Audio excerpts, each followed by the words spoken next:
nakita natin yung sa fourth floor, yung isang estudyante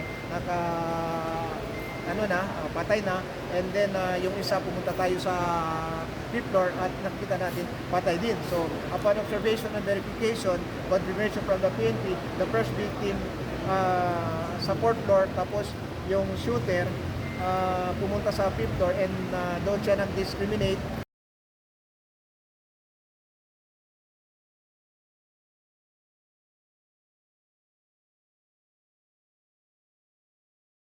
So dalawa lang biktima, sir. Not it is a confirmed. Walang sugatan.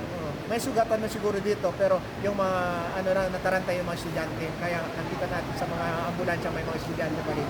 So most likely sa kasi nila.